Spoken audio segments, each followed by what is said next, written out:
মঞ্জু আঙ্কেলকে বলবো আমাদের এইখানে একটা ব্রিজ বানিয়ে দিন। একটি ভাঙা বাঁশের সাঁকো যেন আজ হাজারো মানুষের দুর্ভোগের কারণ। দিনাজপুরের বীরগঞ্জ উপজেলার 11 নং মরিচা ইউনিয়নের আরাজি নাগরীসাগরী এলাকায় ঢাপা নদীর ওপর নির্মিত বাঁশের সাঁকোটি ভেঙে পড়ায় চরম দুর্ভোগে পড়েছেন হাজারো মানুষ।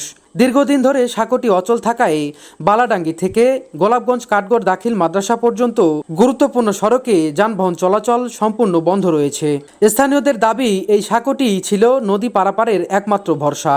সাঁকো ভেঙে যাওয়ায় শিক্ষার্থী, পথচারী ও কৃষকদের ভোগান্তি চরমে পৌঁছেছে। কোমলমতি শিক্ষার্থীরা জীবনের ঝুঁকি নিয়ে কাদা পানি মারিয়ে বিদ্যালয়ে যাচ্ছে। অনেক অভিভাবক সন্তানদের কাঁধে করে নদী পার করাচ্ছেন। অন্যদিকে কৃষকেরা সময় মতো ফসল বাজারে নিতে না পেরে আর্থিক ক্ষতির মুখে পড়ছেন। জরুরি রোগী ও গর্ভবতী নারীকে হাসপাতালে নেওয়ার ক্ষেত্রেও দেখা দিচ্ছে চরম সংকট। দীর্ঘদিন ধরে সাঁকোটি ভাঙা থাকলেও সংস্কার বা স্থায়ী সেতু নির্মাণে কোনো কার্যকর উদ্যোগ নেওয়া হয়নি। তাই দ্রুত একটি স্থায়ী সেতু নির্মাণের দাবিতে সংশ্লিষ্ট কর্তৃপক্ষের দৃষ্টি আকর্ষণ করেছেন স্থানীয় বাসিন্দারা।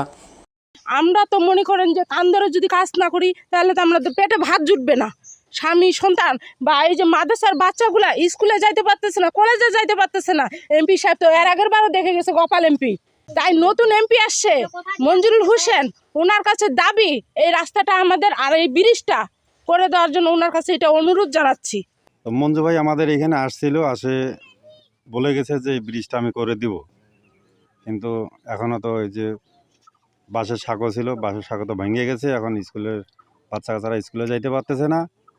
কৃষি পণ্য আমরা এপার থেকে ওপার নিতে পারতেছি না। খুব দুর্বিশ্বাসে আমরা আছি। এমপি মহোদয়ের কাছে আমাদের অনুরোধ, খুব দ্রুত যেন এখানে অস্থায়ী কিংবা অস্থায়ী একটা ব্রিজের ব্যবস্থা করে দেন। এপার ওপার আমরা হইতে পারতেছি না, কোনো মালামাল নিয়ে গাড়ি চালা অনেক কষ্ট হয়ে গেছে। আমরা তো মনে করেন রাস্তা ছাড়া তো চলা মুশকিল।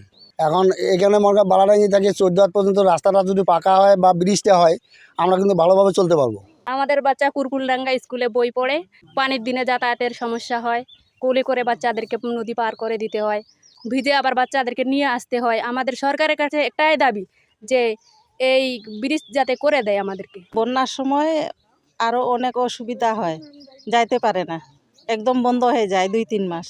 এই 4-5 মাস যাবত যে বর্ষাকালীন বাচ্চারা স্কুলে যাইতে চায় না, অনেক অসুবিধা হয়। রাস্তাটা ব্রিটিশ রেকর্ড, এটা তো খাস মাটি না। আজ পর্যন্ত এত দিন থেকে রিপোর্ট ঢুকাইতে বাক্স থেকে আর বাইরে হয় না। এলা কি করা যায় আপনারা করবেন।